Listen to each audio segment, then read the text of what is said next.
Ce jour dédié pour que Anaël Badébora trouve très rapidement son conjoint pour un mariage. Amen Ken Yehei Ratzon. Une histoire terrible qui a dans la Gemara traité Shabbat, page 108a.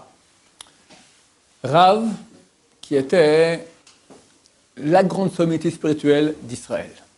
On est environ en 250 de l'ère chrétienne. En Israël, la terre, ça devient très difficile, la vie devient difficile. Donc au niveau spirituel, il y a une baisse. Et le grand centre de Torah commence à devenir la Babylonie.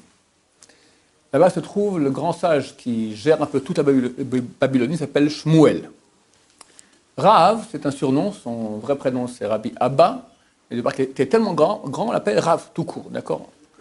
Quand on dit le prénom de quelqu'un, c'est déjà moins que si on dit directement le titre, Rav.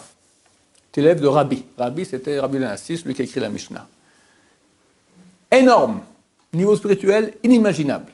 Pour vous situer un peu, il avait pris sur lui 10 khumrot, 10 mesures de piété terribles. Ne jamais regarder plus loin que 2 mètres. Jamais toute sa vie. Jamais dire une seule parole vaine toute sa vie. À part avec sa femme quand c'était nécessaire. Ça, c'est marqué clairement aussi. Ce n'est pas des paroles vaines, c'est important pour le contact.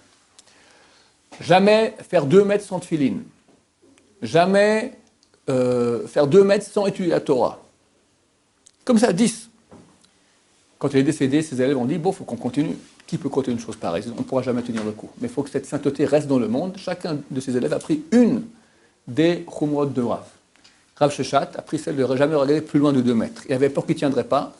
Il a fait une chose que nous, on n'a pas le droit de faire, mais à son niveau énorme.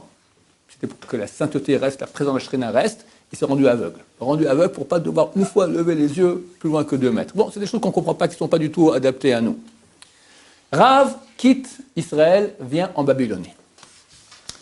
Le grand chef spirituel de Babylonie, c'est Shmuel, se trouve avec son élève Karna au bord du fleuve, le Tigre, Hidekel. Et il dit à Karna, l'eau est trouble. Pourquoi? Il voit par Ruach HaKodesh, il y a un homme, un très grand homme qui est venu maintenant d'Israël, il est en train de faire ses besoins dans le Tigre, sauf votre respect. Et l'eau, parce que ce n'est pas pudique que cet homme dévoile sa chair comme ça devant tout le monde, l'eau a fait une sorte de pyramide comme ça, une muraille autour de ce Rav pour qu'il puisse faire ses besoins de façon privée et pudique. Et là, la Gemara dit un truc terrible. Shmuel dit à son élève Karna, va vérifier si c'est un Talmid Chacham. Est-ce que c'est quelqu'un qui s'y connaît en Torah? Un sage d'Israël? Je ne comprends pas. Tu as dit toi-même, il y a un grand qui vient maintenant, la mer, l'eau fait une muraille autour de lui, tu vas aller vérifier si c'est un Talmid Chacham. Quelle leçon nous enseigne la Torah, messieurs, ici? Il y a des leçons très importantes, surtout pour nous, le monde francophone.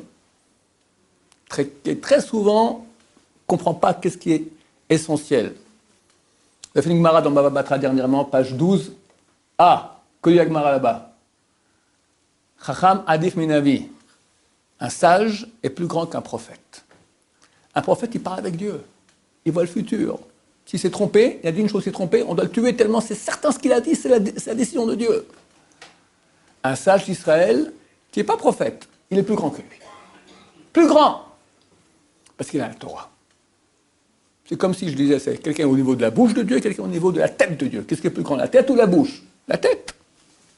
Et ça, on a tendance à croire, non. Lui, il fait des miracles. Lui, il voit des choses. La Torah te dit, j'en ai rien à faire. Est-ce que c'est un Talmid Chacham? Est-ce que c'est un sage d'Israël? Ou c'est un faiseur de miracles? Mais l'eau se met autour de lui. C'est extraordinaire. Qu'est-ce que tu vas vérifier? Tu n'as pas besoin de vérifier. C'est bon. C'est tellement un très grand homme. Dit Shmuel, pour moi, c'est rien. Les kabbalistes. Moi, je connais des gens, d'accord? Des gens bien. Du coup, il y a un malheur dans la famille. Il veut voir un kabbaliste. Je ne comprends pas. Qu'est-ce qui se passe? La Torah n'existe plus. Tu as les grands de Torah. Non, un kabbaliste. Quoi, il est plus fort que le grand de Torah? Dans sa tête, à l'envers, oui. C'est une erreur. Ni kabbaliste, ni faiseur de miracles, ni prophète. Un grand de Torah. Comment on définit un grand de Torah? Par sa connaissance en Torah. C'est ça, un grand de Torah. Plus c'est de la Torah, plus il est grand. Plus il est grand en Torah, plus c'est un grand de Torah. C'est ça. Et c'est ça qui compte, c'est ça qui a de la valeur. Parce que quand il va dire quelque chose, c'est la tête de Dieu qui va partir, qui va parler. On appelle ça Dat Torah, la conscience toraïque. Ce qu'il dit maintenant, c'est ce que Hachem veut. C'est beaucoup plus grand qu'un prophète. C'est ça la leçon que nous devons bien enregistrer. Pas croire aux faiseurs de miracles. D'abord, aujourd'hui, il n'y en a plus. Très souvent, ce sont des faux, d'accord? Et même s'il y en a, mais même s'il y en avait, ok, c'est respectable, c'est bien, mais ce n'est pas le niveau des grands de Torah. Rien à voir. Wallo, rien, niet, nicht. Dans tous les langages, c'est compris? Baruch Adonai, l'oram, amen, va amen.